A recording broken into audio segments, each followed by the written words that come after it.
the keys to beating the Tennessee Titans this week. And the Titans are such an interesting team because you have some people like me believe they're a really good overall team, and some people that think the Titans just really aren't that good and that the Broncos need to have style points in their win this week. I don't think you guys agree with that part. It's right. No, not the style points. But please, I mean, just win. There are a lot of people that think like, oh, the Titans are very beatable. In Vegas, Broncos are only 3-point dogs on the road against them. But then I think they're a good team, and I think it all starts with our first whiteboard, Dethrone the King. Ah, yes. King Henry is very deserving of that title. In his past 5 games, 114 yards, 102 rushing yards, 128, 219. Then last week, 115. In the past 5 games, he's on a pace of 2,300 yards on over 5 yards per carry. And the team is 4-1 in those past 5 games. So he's not just running to run, he's running to win those games. And by the way, the only game they lost was the Chiefs on the road with a backup quarterback, and they only lost by 3 points. And if you look at that game, Derrick Henry had 92 rushing yards and 2 touchdowns in the first half. That's some king stuff right there. Yeah. In the second half... Say it. King shit. There we go. King shit. In the second half, only 23 rushing yards. That's dethroning him. The Broncos have to stop him. Next whiteboard Wednesday, make them work. My whole thing here is just no big plays. If you force this team to beat you 5 yards at a time, they are going to settle for field goals. You're going to get your stops. You're going to, you're going to get a couple third down stops and whatnot. You can't let them get one over the top, and you can't let Derrick Henry break the big 80-yard touchdown or however, when he has those big 219-yard games, you look, it's because he had like 2 or 3 carries that went over 40, 50, 60 yards. If you, just gang tackle and allow him, and just stop it, he's going to get his 8s and he's going to get his 9s and whatnot. But you can live with 4, 5, 6 over and over again because this offense isn't dynamic enough to do that over and over and over again. They need a couple big pops. This next one, just a little salt to the wound. I'm sorry, Hank.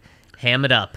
Oops. Yeah, I thought it was a big KJ Hamler week. Turns out he hurt his hamstring, so that kind of fits in there too. Oh, geez. Yeah. You knew it was coming. I thought this was going to be a really important week. You just need that 1 or 2 catches. I thought the Broncos signed Hamdi Hamovich. Oh boy, that'd be a good week. It would.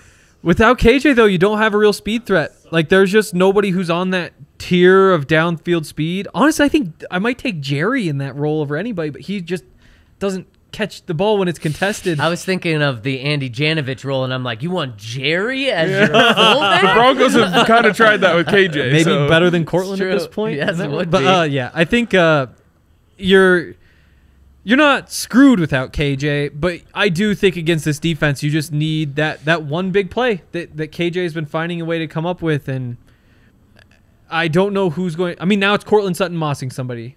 Is the other option there? Cook. Don't battle.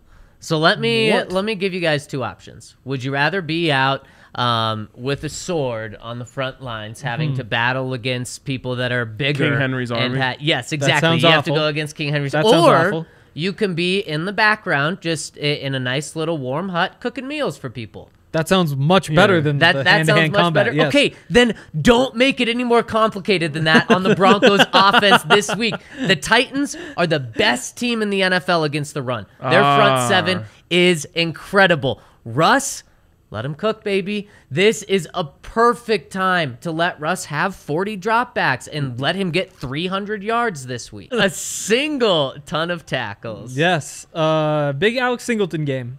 Don't mess around with Jonas Griffith. I mean, so Josie Jewell, he might have played every game or every play the last game, and it was a 67-33 split with Jonas Griffith getting 2/3 of the rest of the snaps. With Singleton the other third? Yep. Okay. And it probably lines up for this to be a Singleton game just because most of those for Singleton were in the 3-4, like we're in that base. So you would think that they'd be in that more, so he'd just be on the field anyway. But regardless, this is just a game where you need Alex Singleton. He's your tackler. Yes. You just don't mess around with Jonas Griffith in this game. It's not worth it. All right. And last one is Designer plays. Yeah, I want like some the sound designer of it. plays this week. Some Dulcich and Gabbana. Ah. So yeah, you got to design some stuff. Okay. For Greg Dulcich, it's so perfect that he has a designer-esque name because he's a designer tight end. He is the hair, the short shorts. Yes, everything. California boy. Exactly. You got to draw some stuff up.